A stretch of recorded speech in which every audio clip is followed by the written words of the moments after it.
श्री दत्त गुरूंच्या या प्रांगणामध्ये चालू असणारा हरिनाम सप्ताह, गुरुचरित्र पारायण कथा, गुरुचरित्र पारायण देखील चालू आहे। त्याचबरोबर गुरुचरित्र कथा येथे चालू आहे आणि ब्राह्मण देवतांच्या मंत्र उच्चाराने दत्त याग येथे चालू आहे। आणि या कथेसाठी आज साधू संतांची उपस्थिती आपल्याला लाभणार आहे। त्याचबरोबर कथेचा आजचा आपला 6वा दिवस आहे। 2 दिवस अजून आपल्याला या कथेचा आनंद घ्यायचा आहे। आजचा आणि उद्याचा दिवस या सप्ताहासाठी कुणी अन्नदान करते, कुणी सेवा करते, कुणी साफसफाई करते।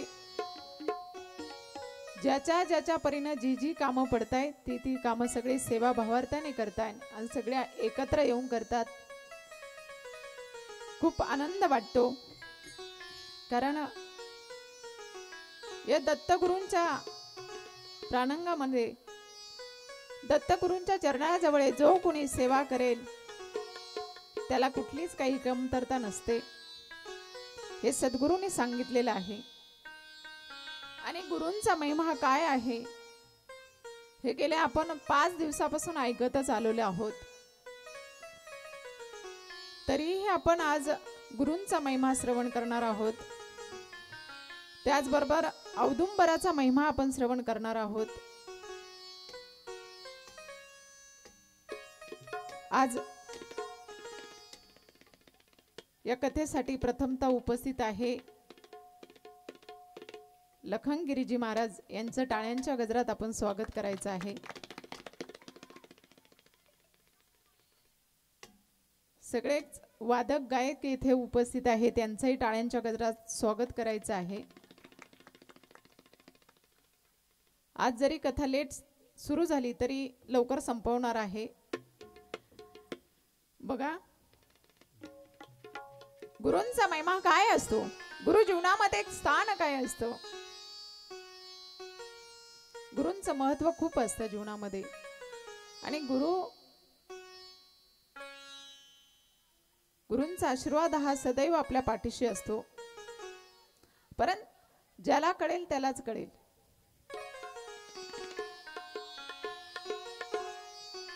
गुरु परमात्मा परेशु, गुरु परमात्मा परेशु, गुरु परमात्मा परेशु, गुरु परमात्मा परेशु, गुरु परमात्मा परेशु, गुरु परमात्मा परेशु,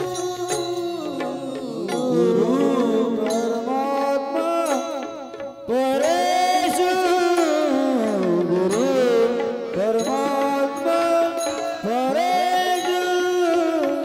ऐसा ज्याचा दृढ विश्वास, ऐसा ज्याचा दृढ विश्वास, गुरु परमात्मा परेशु, गुरु परमात्मा परेशु, गुरु परमात्मा परेशु, गुरु परमात्मा परेशु।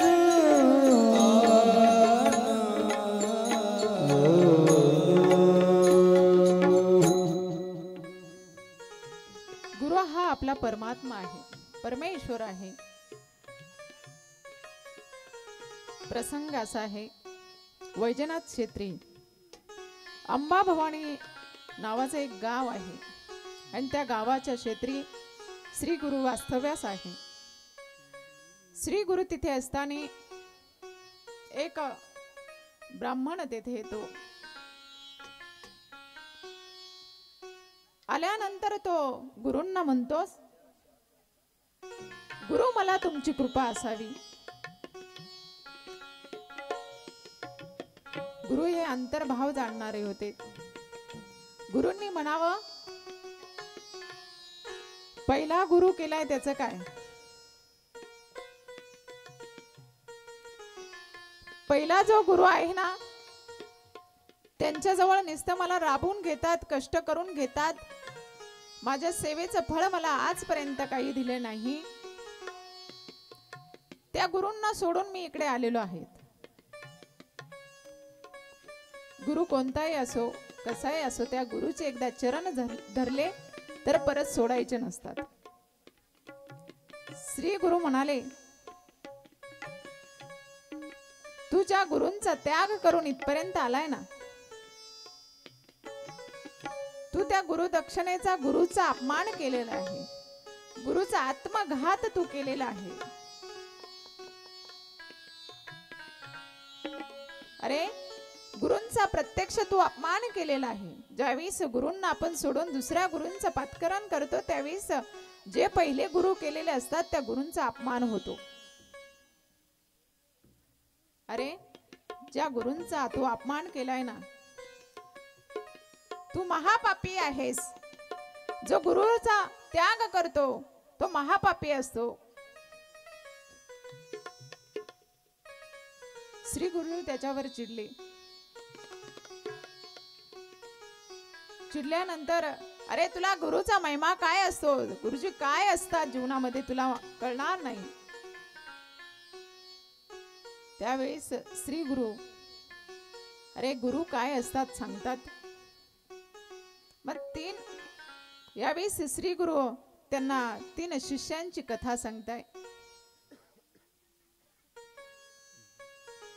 3 शिष्य असे आहे, अरुणी, वेद, उपमन्य असे 3 शिष्य असतात.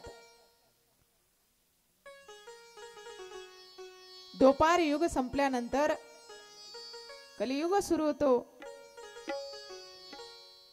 पण या द्वापार युगामधली कथा आहे. द्वापार युगामध्ये धौम्य नावाचे ऋषी असतात. या धौम्य नावाच्या ऋषींच्या आश्रमामध्ये अनेक शिष्य असतात शिक्षा घेण्यासाठी. परंतु या धौम्य नावाच्या ऋषींना वेळोवेळी आपल्या शिष्यांची परीक्षा बघण्याची सवय असते. गुरु असा असतो, आपल्या शिष्यांना पारखून घेत असतो.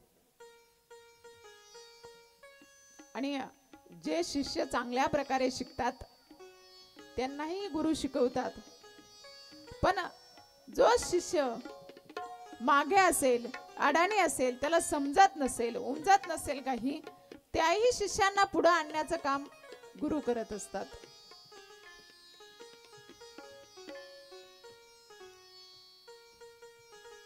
या गुरुकुलामध्ये अनेक शिष्य होते, पण चांगल्या पद्धतीचे होते. पण हे 3 शिष्य असे होते, अरुणी, वेद आणि उपमन्य. थोडे मंद अवस्थेत असणारे, परंतु गुरूंवर निष्ठा होती. अरुणी असा होता, गुरुनी एक दिवस परीक्षा घेण्याचं ठरवलं. या अरुणीला गुरुंनी सांगितलं, अरे आपलं शेत जे आहे ना, या शेताला पाणी द्यायचं आहे. पाणी देण्यासाठी जायचं आहे.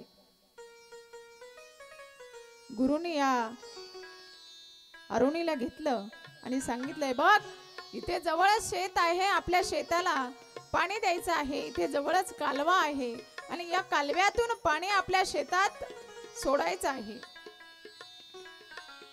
गुरुने आदेश केला, या धौम्य ऋषीने आदेश केला आणि निघून गेले. हा अरुणी शेताला पाणी देण्याचा प्रयत्न करतोय, शेताकडे पाणी वळवण्याचा प्रयत्न करतोय. पाणी वळवतोय पण पाणी मात्र शेताकडे वळत नाहीये. पाण्याचा प्रवाह जास्त असल्यामुळे त्याने जोही काही मध्ये पाणी अडवण्यासाठी जो बांध घातला की तो बांध फुटून जायचा.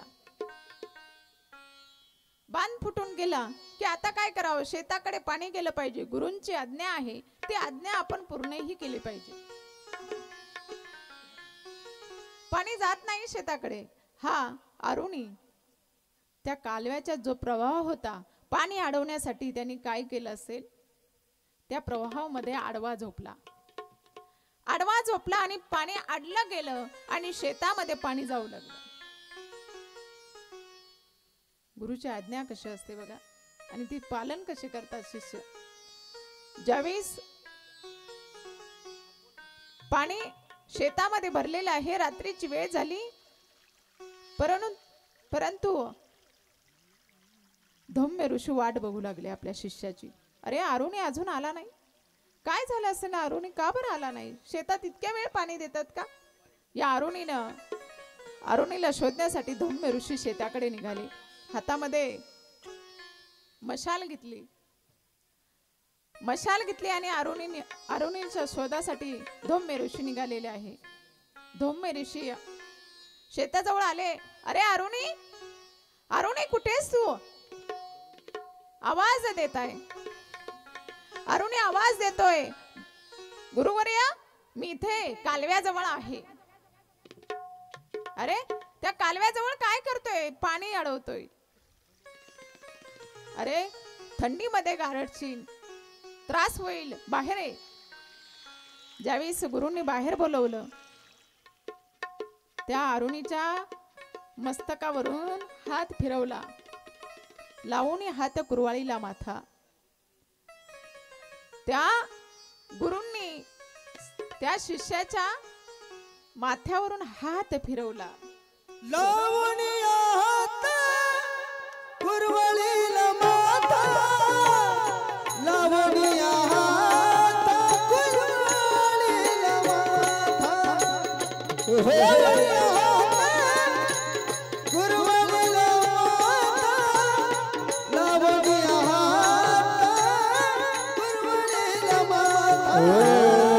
लावणी हात कुरवळीला माथा, लावणी हात कुरवळीला माथा, लावणी हात कुरवळीला माथा, लावणी हात कुरवळीला माथा.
या गुरुनी या अरुणीच्या मस्तकावरती हात ठेवलेला आहे.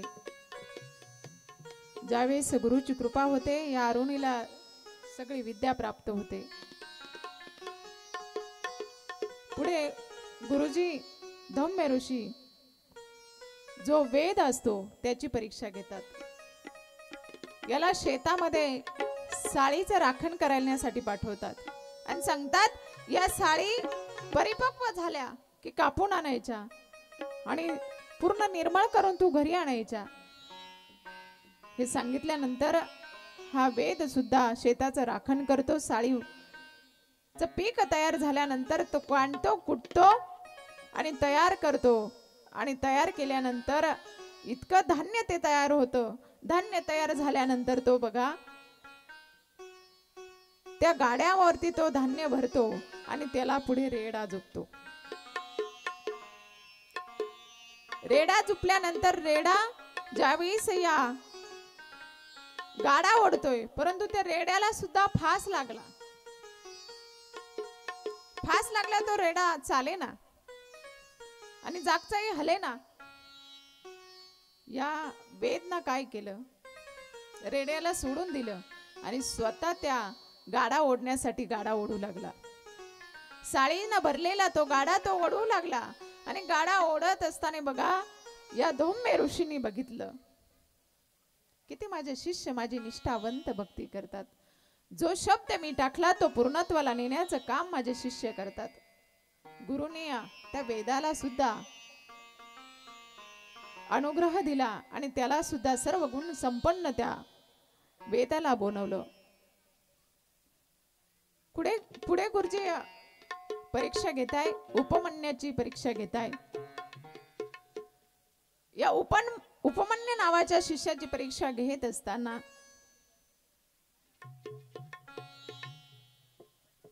याला सवय असते जास्त खायची. जास्त खाण्याची सवय असल्यामुळे हा उपमन्यू मंद बुद्धीचा होत चालला. बघा आपण बऱ्याच वेळा म्हणतो, अरे काय निसा खा खा खातो आणि झोपतो. काही काही माणसं असतात, आयतं जेवण आलं पुढे की खायचं आणि झोपायचं. हा उपमन्यू काम करायचं, पण गुरुनी सांगितलेली आज्ञा कधी मोडत नव्हतं. अरे किती खातोस म्हणून त्याला गुरुजी रोज ज्यावेळेस जेवण द्यायचे त्यावेळेस त्याला कमी जेवण द्यायचे. कमी जेवण देत असताना मग तो काय करायचा, भिक्षा मागून आणायचा. ऐकताय ना तुम्ही, भिक्षा मागून आणायचा आणि ती भिक्षा मागून आलेलं अन्न तो खायचा. हळूहळू बातमी ही गुरुजींना कळली, त्या धौम्य ऋषींना कळली, अरे आपण इकडे अन्न त्याला कमी दिलं की तो भिक्षा मागून आणतोय आणि खातोय. या धौम्य ऋषींनी उपमन्याला ते आणलेली भिक्षा एकदा घेऊन टाकली. तो परत दुसऱ्या दिवशी तेच कार्य केलं, परतही भिक्षा घेऊन टाकली. मग याला काय करायचं, तर या उपमन्याला गायी वळण्यासाठी पाठवलं. मग तो गायींचा ज्यावेळेस त्या दुभत्या गायी असायच्या आणि तो ओळायचा गायी, आणि त्या गायी ज्यावेळेस ती वासरं प्यायला बिलगायची, वासरं पिण्यासाठी गेले की आई ती गायी पाणवायची आणि पाणवलेल्या गायीचं दूध तो एका बाजूने काढून पिऊन घ्यायचा. ही बातमी गुरुजींना कळाली. उपमन्या, गायींचं दूध तू प्यायचं नाहीये. ठीक आहे गुरुजी, ते नाही प्यायचं, पण भूक अफाट लागायची. ही भूक तर भागली पाहिजे ना, काय करावं. या उपमन्यानं काय केलं,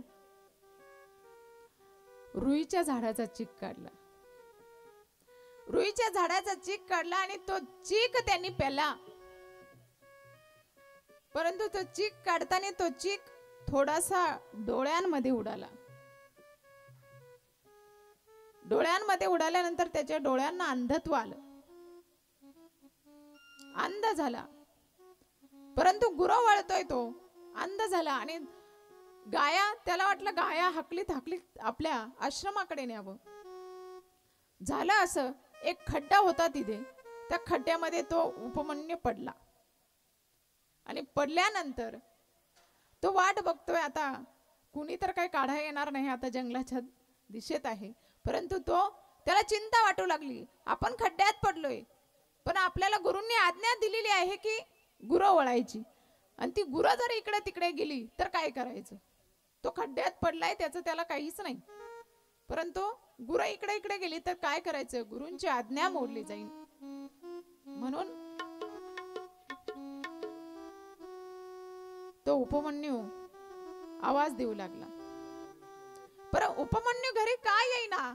गुरूंना चिंता वाटू लागली. त्यावेळेस गुरु शोधत शोधत या उपमन्याला शोधत शोधत आले, तर ते उपमन्यू मात्र खड्ड्यात पडलेला होता. खड्ड्यात पडलेल्या उपमन्याला गुरूंनी वरती काढलं आणि त्याला सुद्धा एवढी निष्ठावंत भक्ती करतोय. अरे जो गुरूंनी शब्द दिलाय तो शब्दही पाळतोय. म्हणून गुरूंनी त्याला कृपा आशीर्वाद दिला, त्याचाही उद्धारून नेलं. हा सगळा सिद्धांत गुरूंवरती काय निष्ठा असते, शिष्याची गुरूंवरती किती निष्ठा असते, हे पटून मात्र गुरुदेव या ब्राह्मणाला देत होते. ब्राह्मणाला ही गोष्ट पटली की आपण चुकलेलो आहोत. आपण आपल्या गुरूंची निष्ठा सोडली, कारण गुरु कधी कृपा करून जातील आपल्याला कळतही नाही. आपण गुरूंची कृपा होण्याची वाट बघायला पाहिजे होती, परंतु आपण गुरूंना दुःख देऊन आपण इकडे आलेलो आहोत. आणि मनामध्ये त्याला आता खूप खेद वाटू लागला. या ब्राह्मणाला मनामध्ये खूप खंत वाटू लागली. अरे आपण गुरूंना दोष देऊन इकडे आलेलो आहे. किती महापापी आपण आहोत, किती आपण या दुर्दैवी आपण आहेत की गुरूंचा आपण आज्ञा मोडली.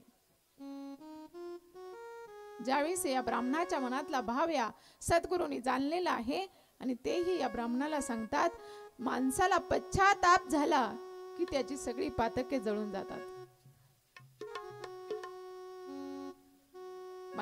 मनामध्ये पश्चाताप झाला ना, पातक जळून जातात. केलेला दोष आपला निघून जातो.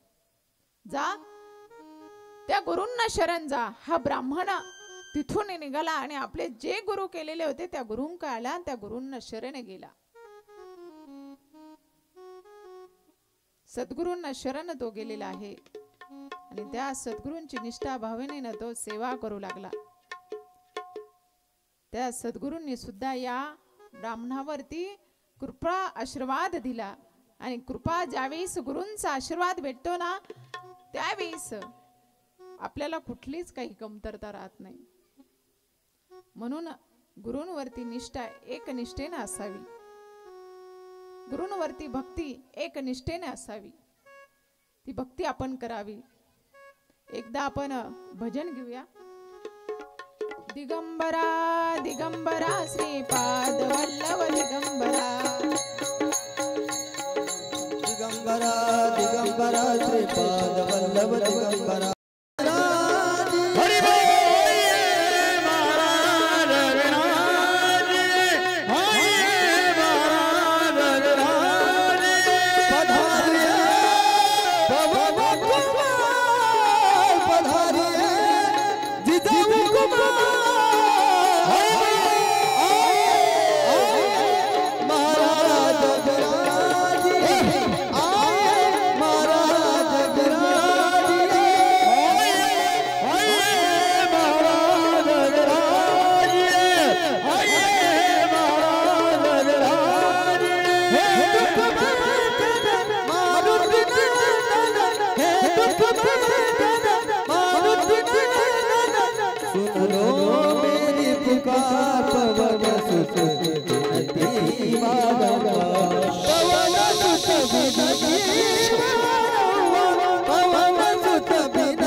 नामधारकाला औदुंबराचा महिमा सांगताय. औदुंबराचा महिमा सांगत असताना बघा, या औदुंबर वृक्षाचं महत्व खूप आहे.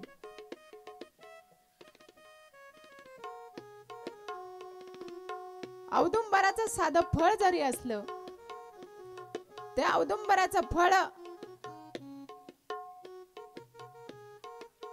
शीत आणि थंड असणारं फळ आहे.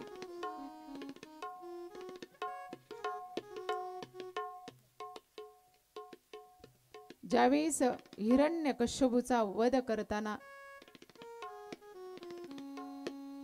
भगवान नरसिंहनं त्या हिरण्यकश्यपूचं पोट फाडलं होतं, त्यावेळेस असंख्य त्रास त्यांच्या बोटांना झाला होता. त्या नखांना मध्ये आग आग होत होती. कारण ह्या हिरण्यकश्यपूच्या पोटामध्ये विष होतं. विष कोणतं होतं? वाईट विचारांचं विष होतं. आणि ते विष ज्यावेळेस भगवंताने पोट फाडलेलं आहे, भगवंताच्या बोटांचा आग होत होती. आणि ती झालेली आग शांत करण्यासाठी औदुंबराच्या वृक्षाचं जे फळ असतं, त्या फळामध्ये बोट टोचली गेली आणि त्यावेळेस त्या नखांचा दाह शांत झाला.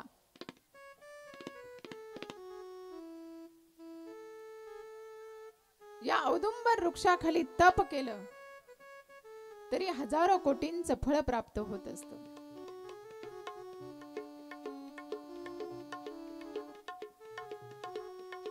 अवधूत चिंतन श्री गुरुदेव दत्त दत्त. आज या ठिकाणी आपल्या कथेसाठी आदरणीय असणारे परमपूज्य जनेश्वर नंदगिरी बाबाजी इथे उपस्थित आहे. सगळ्यांनी त्यांचं टाळ्यांच्या गजरात स्वागत करायचं आहे. त्याचबरोबर आदरणीय बालक नंदगिरीजी बाबाजी इथे उपस्थित आहे, त्यांचंही स्वागत करायचं आहे. लखम बाबांचं आपण स्वागत केलेलं आहे, तरी पण डबल टाळ्यांच्या गजरात स्वागत करायचं आहे. आणि अनाथांचे नाथ परमपूज्य वासुदेव नंदगिरी बाबाजी येथे उपस्थित आहे, त्यांचंही टाळ्यांच्या गजरात स्वागत. साई नंदगिरी बाबाजी आहे, त्या दुसरे बाबाजी येथे उपस्थित आहे, त्यांचंही स्वागत. या औदुंबर क्षेत्राचा महिमा आपण बघणार आहोत. तत्पुरती झाकी तयार असेल त्यांनी इकडे यायचं आहे, गुरुवर्यांनी इकडे यायचं आहे. जब मेरे राम जी का आवन होगा, शबरी के कुटिया का पावन होगा। जब मेरे राम जी का आवन होगा, शबरी के कुटिया का पावन होगा। जब मेरे राम जी का आवन होगा, शबरी के कुटिया का पावन होगा। जब मेरे राम जी का आवन होगा, शबरी के कुटिया का पावन होगा। जब मेरे राम जी का आवन होगा, शबरी के कुटिया का पावन होगा। जब मेरे राम जी का आवन होगा, शबरी के कुटिया का पावन होगा। जब मेरे राम जी का आवन होगा, शबरी के कुटिया का पावन होगा। जब मेरे राम जी का आवन होगा, शबरी के कुटिया का पावन होगा। बगीचे में जाओगे फल झुके लाओगे, बगीचे में जाओगे फूल झुके लाओगे, गुरु जी के गले के हरम बनाओगे, गले का हरम बनाओगे। जब मेरे राम जी का आवन होगा, जब मेरे राम का पावन होगा। जब मेरे राम जी का आवन होगा, शबरी के कुटिया का पावन होगा।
थांबा, मागे तिकडे थांबा.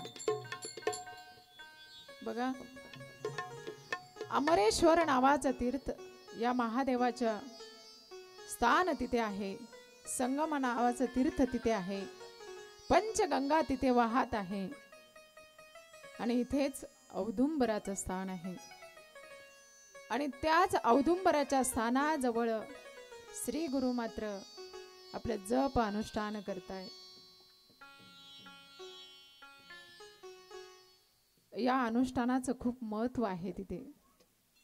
कारण या अमरेश्वर तीर्थावरती या भगवान भोलेनाथांचं स्थान तिथे आहे आणि इथे 64 योगिनी मात्र राहत असतात. जिथे भगवंताचा वास असतो तिथे 64 योगिनी असतात. श्री गुरूंचा जप चालू आहे. अनुष्ठान या औदुंबराच्या झाडाखाली चालू आहे. औदुंबराचं झाड नुसतं तुम्ही वृक्ष समजायचा नाही, तर हा कल्पतरू आहे. या कल्पतरू खाली भगवान विष्णूंचा, महालक्ष्मीचा वास असतो. या औदुंबर वृक्षाला त्यांनी आशीर्वाद दिलेला आहे की जो तुझी पूजा करेन त्याच्या घरी सदैव सुख संपत्ती नांदेल, त्याला कुठलीच कमतरता पडणार नाही. जो या औदुंबराच्या वृक्षाखाली तप करेल त्याला अनंत कोटीचं पुण्य प्राप्त होईल. आणि श्री गुरूंचं तप चालू आहे. ज्यावेळेस या श्री गुरूंचं तप चालू आहे, प्रसंग असा आहे, या 64 योगिनी येत आहे.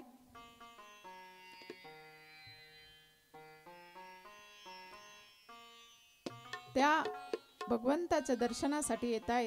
दिगंबरा दिगंबरा श्रीपाद वल्लभ दिगंबरा, दिगंबरा श्रीपाद वल्लभ दिगंबरा, श्रीपाद वल्लभ दिगंबरा,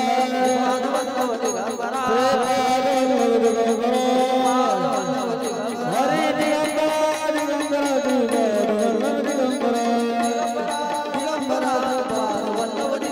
हरे दिगंबरा दिगंबरा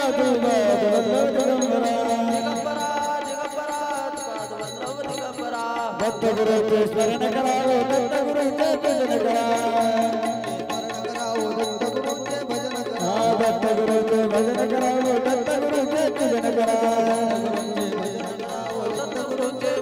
हरे दिगंबरा दिगंबरा श्रीपाद वल्लभ दिगंबरा,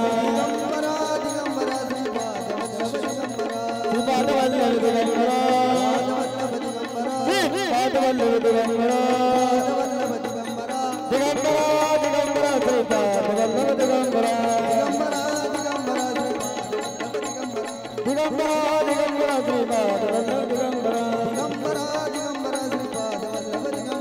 गुरुदेव.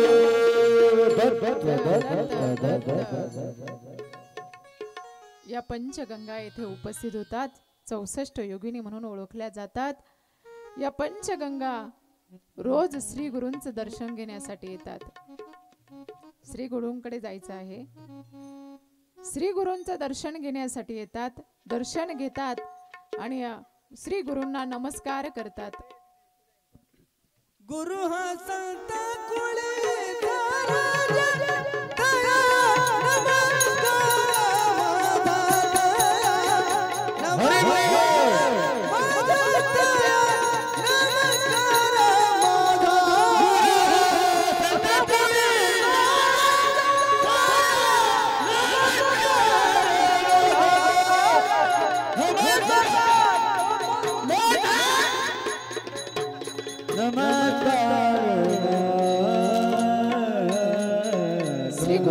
दर्शन या पंचगंगा घेतात.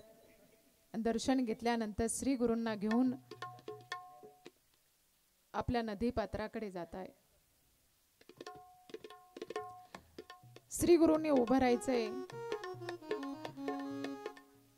पंचगंगा या श्री गुरूंना घेऊन आपल्या नदीकडे जात आहे. आणि नदीकडे जात असताना हे दृश्य सगळे नावाडी बघत असतो. त्या नदीचा आवाज येतो. नदी जवळ गेले ह्या पंचगंगा, ते नदी फाकली जाते आणि आतमध्ये त्या पंचगंगा आणि श्री गुरु आतमध्ये जात आहे. पण आश्चर्य काय, आतमध्ये त्या गंगा त्या श्री गुरूंना घेऊन जातात आणि तिथे गेल्यानंतर गुरूंची पूजा करताय. गुरूंची पूजा करताय. नावाड्याने खाली थांबायचं आहे.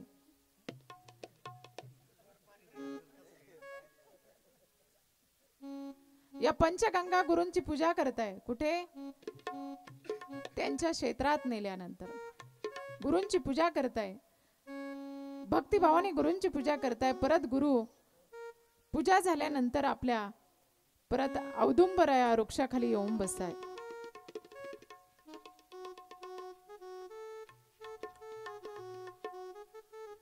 औदुंबर वृक्षाखाली गुरुवर्य बसताय.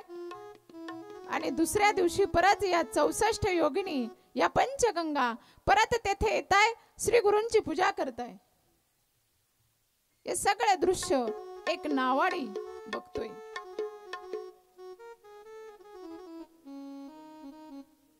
नावाडी बघतोय. अरे रोज ह्या सुंदर असणाऱ्या स्त्रिया गुरूंची पूजा करताय. रोज येताय गुरूंची पूजा करताय. गुरूंना घेऊन कुठेतरी घेऊन जाताय. या नदी पात्रामध्ये घेऊन जाताय. परत गुरुजी येताय आणि परत या औदुंबर वृक्षाखाली आपलं तप चालू करताय. नेमकी गुरुवर्य जातात तरी कुठे, हा नावाडी लक्ष ठेवतो.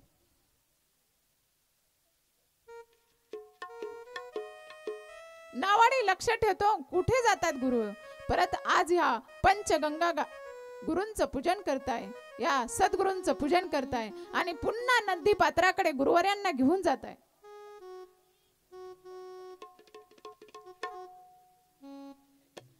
गुरु पुढे आहे पंचगंगा या गुरूंना नदी पात्राकडे घेऊन जाताय. गुरूंना थोड्या वेळ एक खुर्ची द्या इथे बसायला.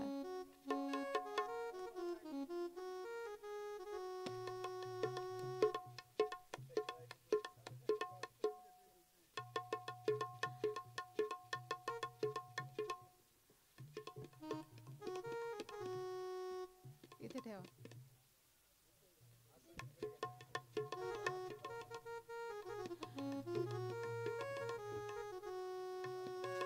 या पंचगंगा गुरूंना आपल्या सिंहासनावरती बसवताय. थोडं व्यवस्थित उभं राहायचं म्हणजे कॅमेरावाल्याला पण तुम्ही दिसल्या पाहिजे.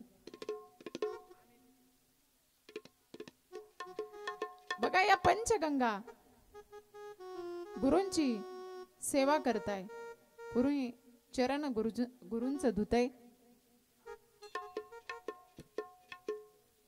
गुरूंची पूजा करताय. गुरूंच्या कपाळी गंध लावताय. गुरूंची गंध लावून झाल्यानंतर आरती करताय. मनोभावे या गुरूंची सेवा करताय. आणि गुरूंबरोबर हा नावाडी सुद्धा आतमध्ये आलेला असतो. तोही लपून बसलेला असतो आणि बघतो, अरे इथे इतकं सुंदर वातावरण आहे, एवढं छान वातावरण आहे, जणू काही इथे स्वर्गच अवतरलेला आहे. या स्वर्गामध्ये गुरूंची एवढी सुंदर पूजा चालू आहे. या सुंदर सुंदर स्त्रिया गुरूंची पूजा करत आहे. आणि तेवढ्यात लक्ष मात्र गुरूंचं या नावाड्याकडे जातो. नावाड्याकडे गेल्यानंतर सद्गुरू त्याला जवळ बोलावतात. सद्गुरू त्या नावाड्याला जवळ बोलवताय. आणि का रे, तू कसा आलास इथे?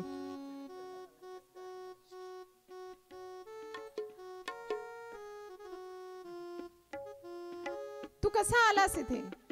त्यावेळेस गुरुंनी नावाड्याने म्हणावं, अहो गुरुवर्य, मी रोज बघतोय की तुमच्या त्या औदुंबर वृक्षाखाली या महिला येतात, या स्त्रिया येतात, तुमची पूजा करतात आणि तुम्हाला या नदीपात्रामध्ये घेऊन येत आहे आणि आल्यानंतर तुमची एवढी पूजा करताय, का घेऊन येत आहे? मला हेच बघायचं होतं, म्हणून मी तुमच्या मागे आलो. गुरु, माझं काही चुकलं असेल तर क्षमा असावी, परंतु या तुमच्या शिष्यावरती कृपा दृष्टी असून द्यावी. आणि त्यावेळेस गुरु त्याला सांगताय,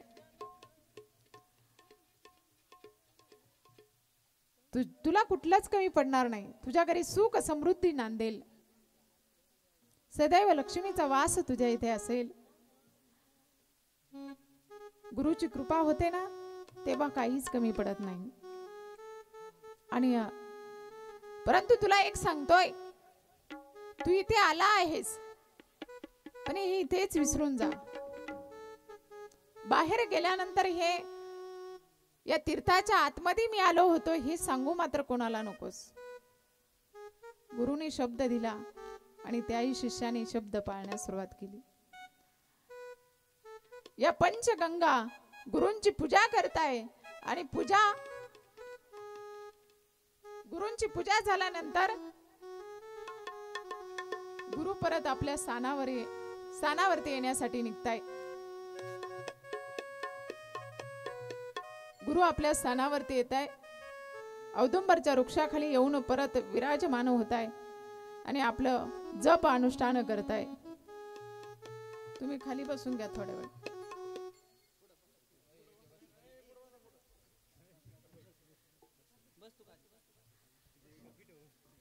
ज्यावेळेस गुरु जप करताय, अनुष्ठान करताय, हा नावाडी मात्र आपल्या कार्यासाठी निघून गेलाय. आपलं काम मात्र त्याचं चालू झालं. सद्गुरूंची रोज यायचं, दर्शन घ्यायचं, त्यांची कृपा दृष्टी आपल्यावरती ठेवायची. कारण सद्गुरूंच्या चरणाजवळ रोज जाऊन लीन व्हावं. हा रोज जाऊन सद्गुरूंचं दर्शन घ्यायचा. दर्शन घेत असताना त्याच्या मनामध्ये एक दिवस असं आलं की गुरुवर्या, या माघ महिन्यामध्ये, मी तुम्हाला मागेच सांगितलं मार्गशीर्ष महिन्याचं महत्व. गुरुवर्या, या माघ महिन्यामध्ये प्रयाग तीर्थाला गेलं पाहिजे, काशी क्षेत्री गेलं पाहिजे. याचं महत्व काय? तीर्थयात्रा करण्याचं महत्व काय? हा नावाडी गुरूंना विचारतोय.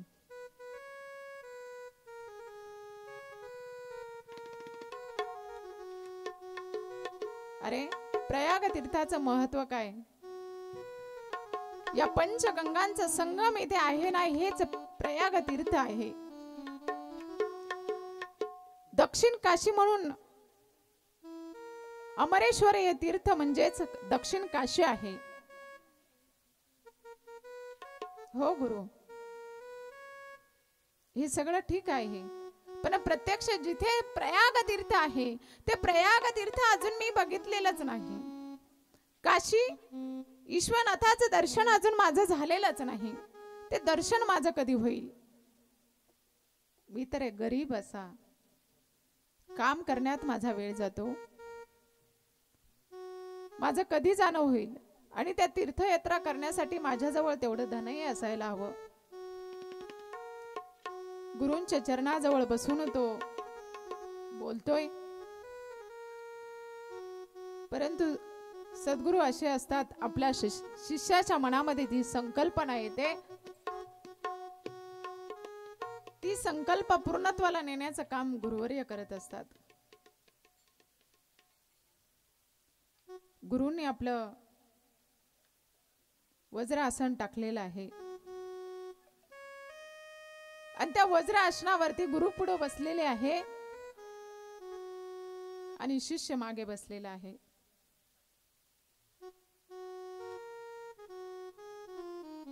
आणि तीर्थयात्रेसाठी निघताय. ज्यावेळेस हा सकाळीच गुरूंचं दर्शन घेण्यासाठी आलेला असतो, त्यावेळेस गुरूंजवळ असा शब्द टाकताच गुरूंनी तो पूर्णत्वास न्यावा गुरूंनी म्हणावं,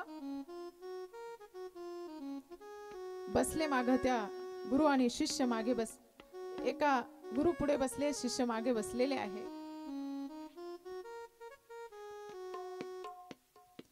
आणि पहिलंच प्रयाग तीर्थक्षेत्री या शिष्याला घेऊन गेलेले आहे, या नावाड्याला घेऊन गेलेले आहे. सकाळी सकाळी प्रयाग तीर्थाचं स्नान झालेलं आहे.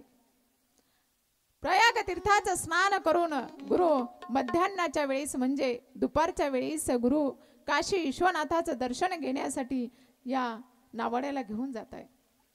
काशी विश्वनाथाचं दर्शन झालेलं आहे आणि काशी विश्वनाथाचं दर्शन झाल्यानंतर सायंकाळच्या वेळेस गया या तीर्थावरती आणलेलं आहे. गया तीर्थाचं दर्शन झाल्यानंतर या तीन पुण्य तीर्थांचं दर्शन ज्यावेळी झालेलं आहे, गुरु आपल्याला आपल्या शिष्याला घेऊन परत संध्याकाळच्या वेळेस, सायंकाळची वेळ होते त्यावेळेस गुरु आपल्या शिष्याला घेऊन परत आपल्या स्थानावरती येत आहे. या औदुंबर वृक्षाखाली गुरुवर्य परत येत आहे. गुरुवर्य आल्यानंतर परत आपलं जप अनुष्ठान सुरू करत आहे. नावाडी आपल्या घरी निघून जातोय. गुरुवर्यांचं अनुष्ठान चालू झालेलं आहे. या औदुंबर क्षेत्राचं महत्व खूप आहे. या औदुंबर वृक्षाखाली जो कोणी तप करेल, अनुष्ठान करेल, त्याला शतकोटीनं पुण्य भेटत. या औदुंबर वृक्षाखाली कुणी ब्राह्मण जेवू घालेल, त्याचंही पुण्य अफाट आहे. जो जप होम हवन करेल, महापूजा करेल, रुद्राभिषेक करेल, ब्राह्मण पूजा, दान दक्षिणा करेल, याचं पुण्य शतपटीने आहे. म्हणून औदुंबर वृक्षाखाली आजही गुरुचरित्राचे पारायण अखंड चालू असतं. त्या क्षेत्राचा महिमा अगाध आहे. म्हणून या औदुंबर वृक्षाखाली जप करण्यासाठी आजही आपण गाणगापूर क्षेत्रामध्ये त्या औदुंबर वृक्षाखाली बघतो, बसण्यासाठी जागा राहत नाही, एवढी गुरुचरित्राचे पारायण तिथे चालू असतात. कुणी माळ घेऊन जप करीत असतं, कुणी अन्नदान त्या क्षेत्रामध्ये करत असतं. आज तिथे जाऊन आपल्याला अन्नदान नाही करता येत, पण इथे सुद्धा भाविक भक्त अन्नदान करताय. ज्याच्या परीने कोणाला नाश्ता देता येत असेल ते नाश्ता देते, ज्याला पंगत देता येत असेल ते पंगत देते. प्रत्येक जण इथे या दत्तगुरूंच्या प्राणांगणामध्ये सेवा करण्याचं काम करते. मी माझ्या कथेकडे पूर्णविरामाकडे जात आहे, कारण प्रत्येक जण मला खुणवते, साधू संतांना बोलायचंय. तत्पुरती आपण एकदा सगळ्यांनी उभं राहून एकदा भजन घ्यायचं आहे, आनंद सगळ्यांनी घ्यायचा आहे.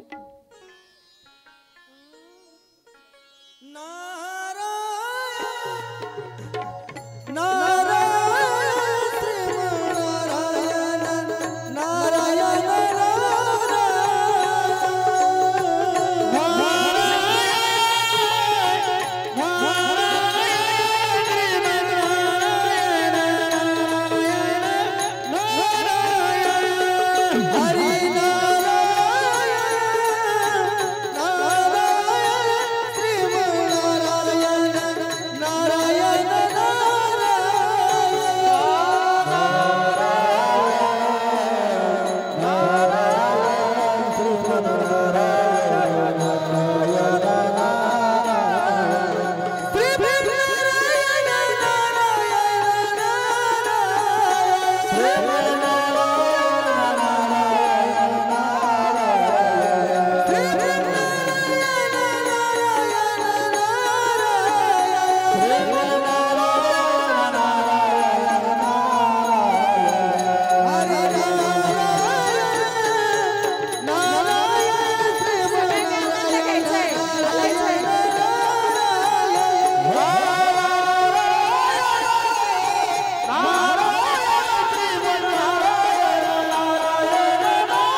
जास्त खाऊन आले का भुका लागल्या तेच काही कळाना. एवढे गायक वादक जीव काढू काढू तुमच्यासाठी गातात. कुणी जीव काढू काढू वाजवतंय पण तुम्हाला त्याचा आनंद घेता येत नाही.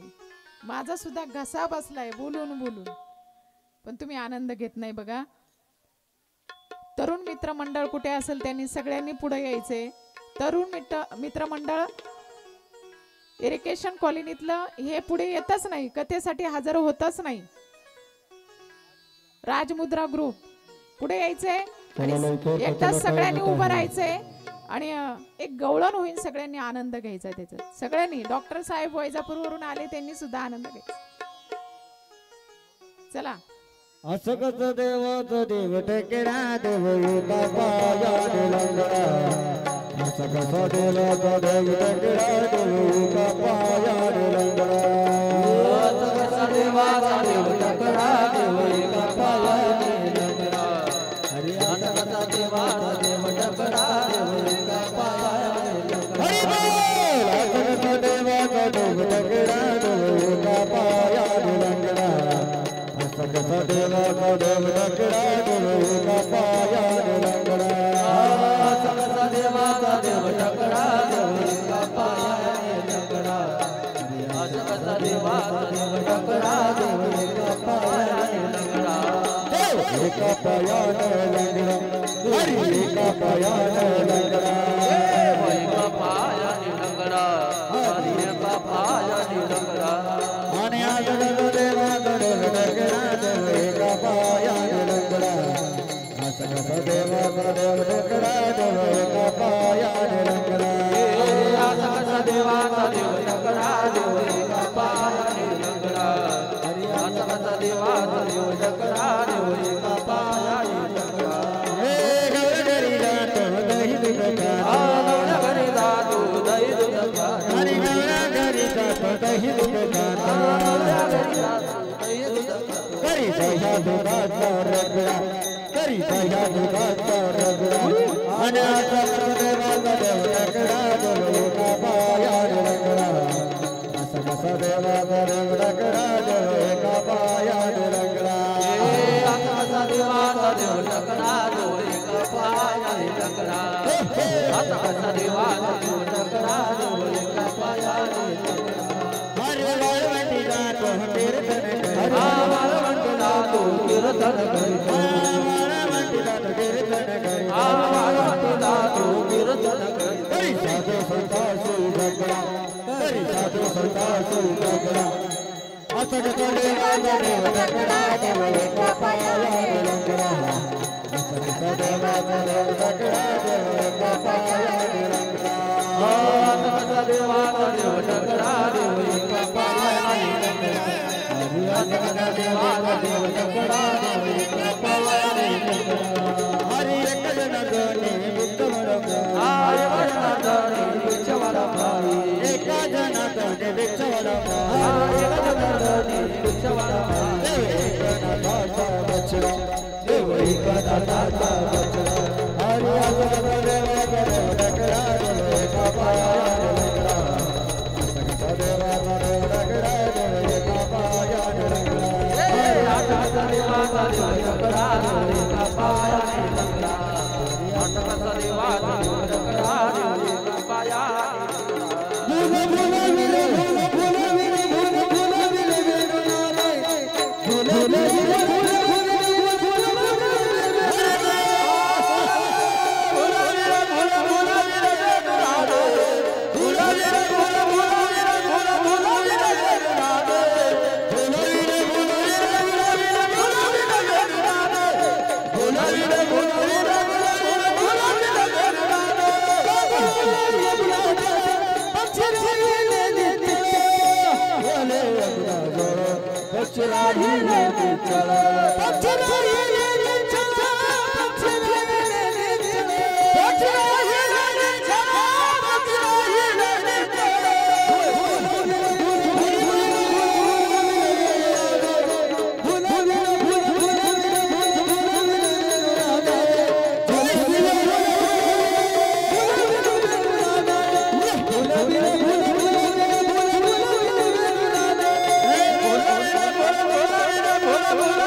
अवधूत चिंतन श्री गुरुदेव बघा, आपलं हे पवित्र असणारं दत्त मंदिर, या दत्त मंदिराच्या प्रांगणामध्ये जे औदुंबराचं झाड उगवलेलं आहे ते कोणीही लावलेलं नाही. ते झाड आपाप या मंदिराजवळ उगलेलं आहे. कारण दत्तगुरूंचा वास जिथे असतो ना, औदुंबराचं झाडही तिथेच असतं. बघा, आपल्या कथेसाठी आशीर्वाद देण्यासाठी परमपूज्य 1008 महामंडलेश्वर शिवगिरी बाबाजींचा केव्हाचा फोन येतोय, तर आपण त्यांना कॉलवरती घेऊया.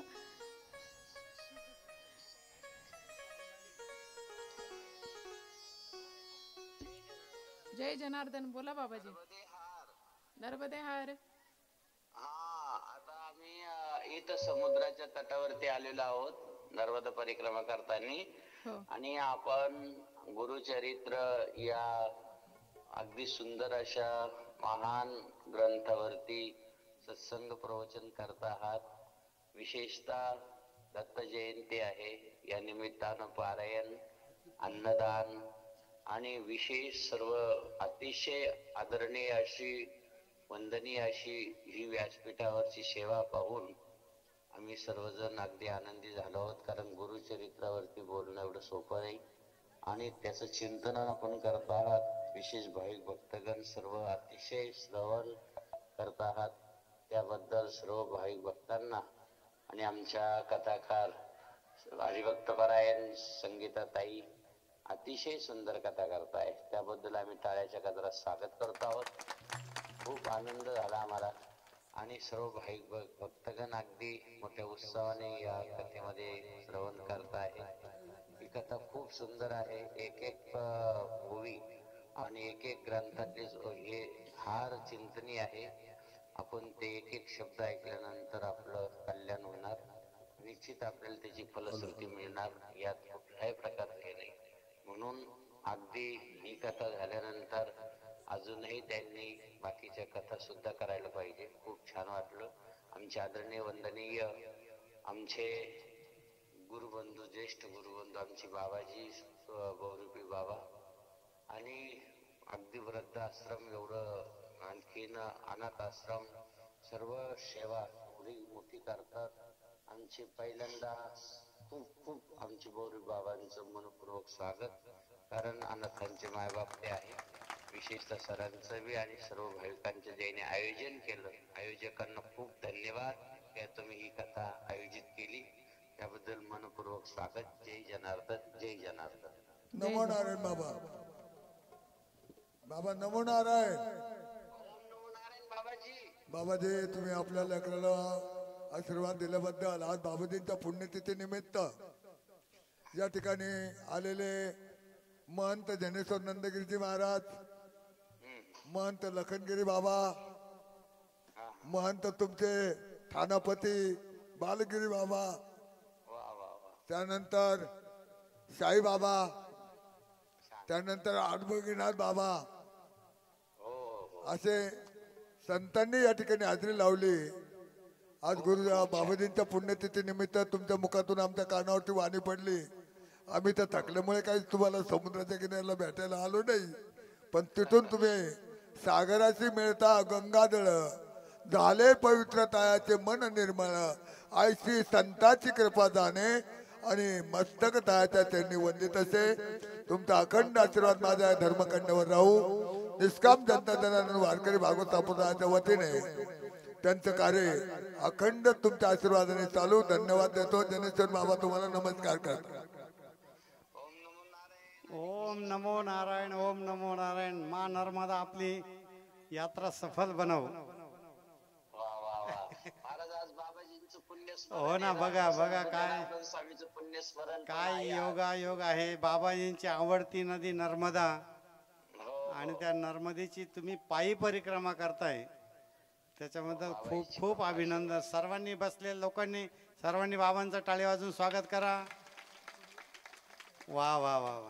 नर्मदे हार, नर्मदे